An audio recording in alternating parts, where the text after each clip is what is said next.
Bismillahirrahmanirrahim. Assalamualaikum warahmatullahi wabarakatuh. Saudara sekalian, dalam diskusi sosiologi agama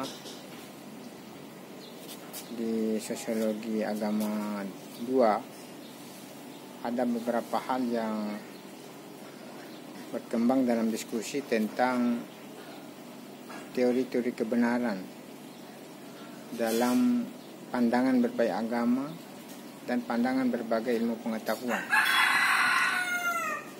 Kebenaran itu dalam perspektif filsafat, terutama kita membahas tentang fenomenologi agama. Kebenaran itu sebenarnya secara umum terdiri dari dua. Ada kebenaran relatif dan ada kebenaran absolut.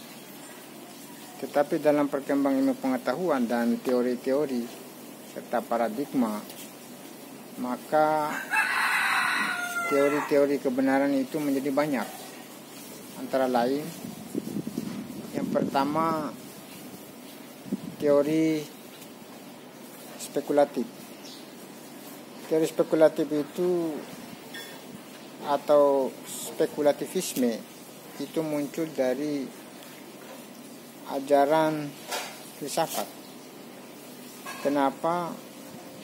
Karena setiap orang memiliki pandangan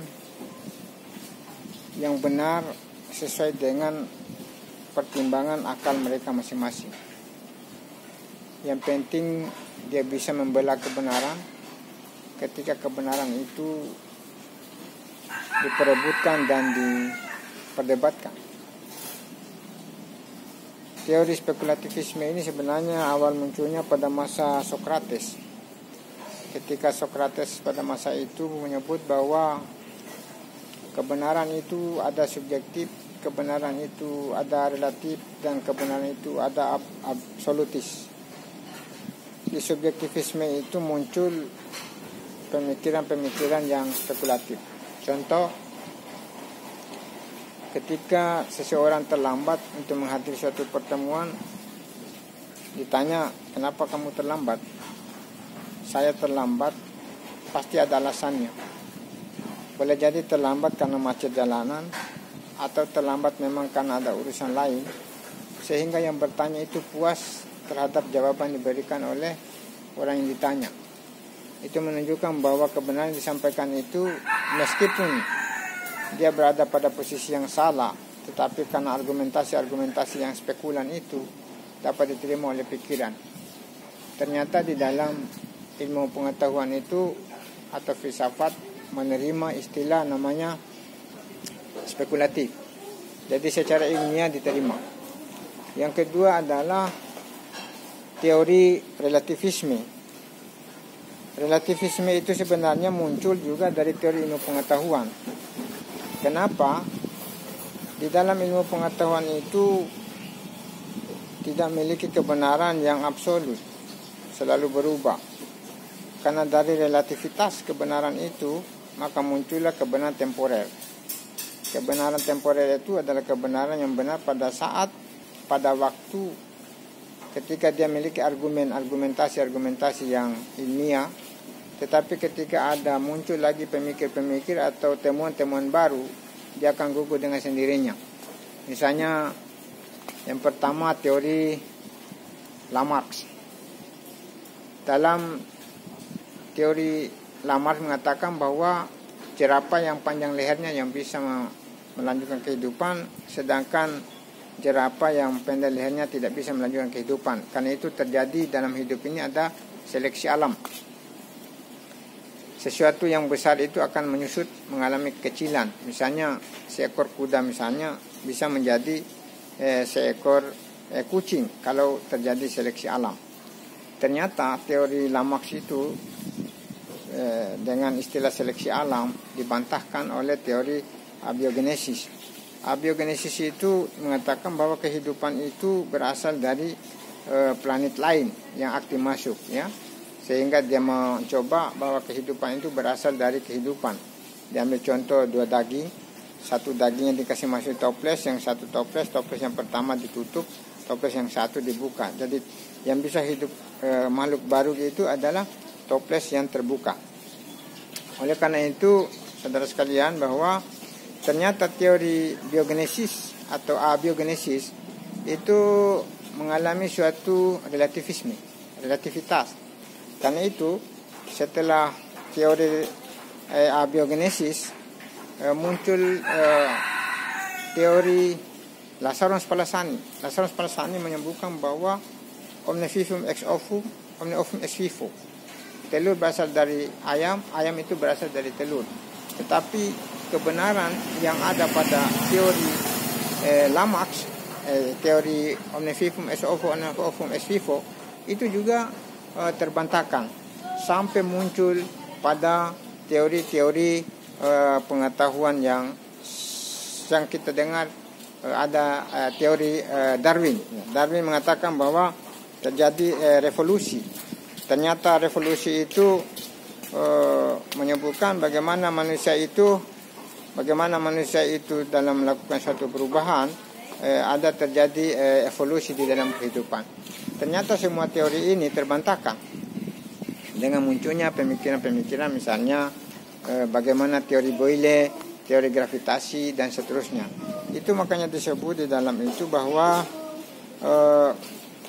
relativisme itu memiliki kebenaran yang mengalami suatu perubahan, dan kebenaran perubahan itu tidak akan lama karena terjadi muncul teori-teori yang baru. Yang selanjutnya adalah teori absolutisme. Teori absolutisme itu terdiri dari kata absolut dan isme. Isme itu adalah paham, ya, ingat, absolut itu adalah kemutlakan atau keabadian. Di dalam agama semua mengajarkan tentang absolutisme, yaitu bagaimana memahami kebenaran itu, kebenaran yang mutlak.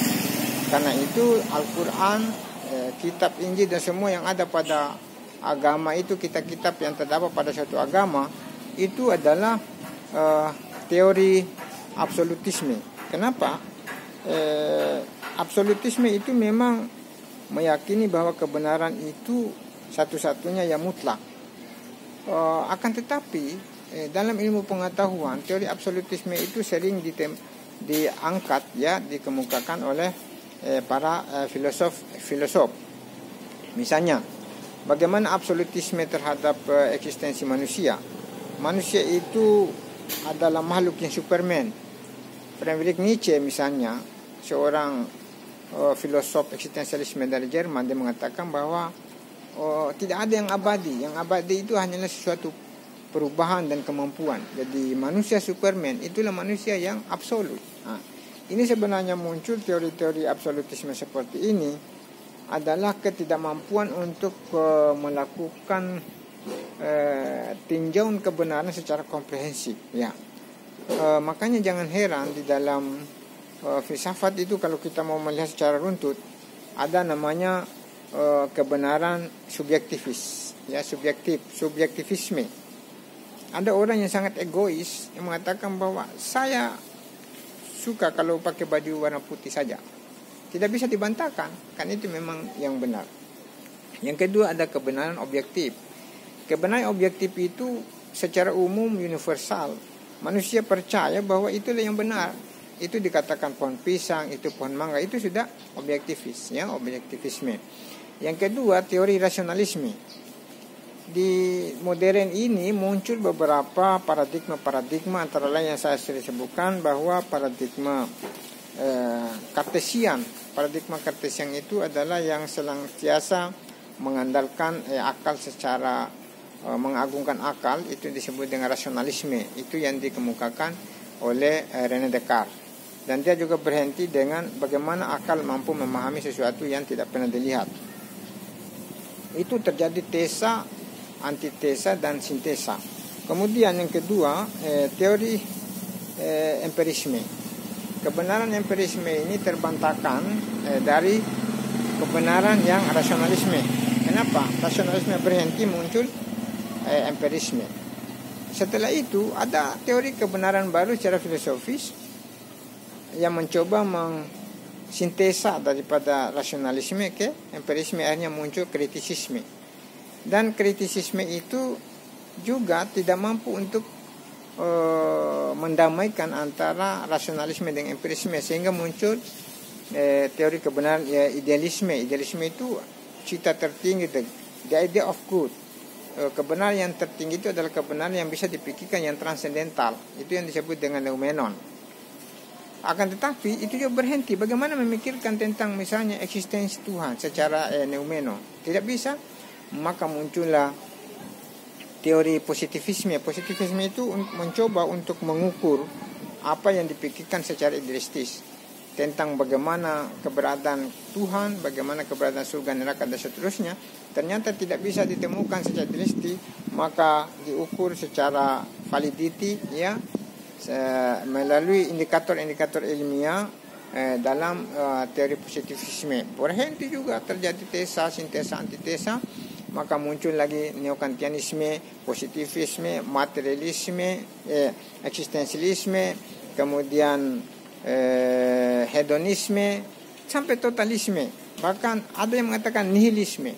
Itu sebenarnya yang pertama mengajarkan tentang nihilisme itu ada namanya seorang filosof dari Yunani, namanya Zeno, Pyrrho. Dia mengatakan bahwa tidak ada yang benar, tidak ada kebenaran, yang ada hanyalah nihil semua. Semua yang ada pasti hancur. Ini sebenarnya menandakan bahwa ada baiknya, ada benarnya pandangan filsafat seperti ini, menegaskan bahwa betul semua yang ada ini adalah sesuatu yang nihil. Al-Quran menyebutkan kullu man 'alaiha fan wa yabqa wajhu rabbika dzul wal ikram. Semua yang ciptaan Tuhan itu menjadi fana, hancur dan berantakan, ya kecuali wajah Allah Subhanahu wa taala itu yang kekal abadi. Itu dalam perspektif teori kebenaran yang sama.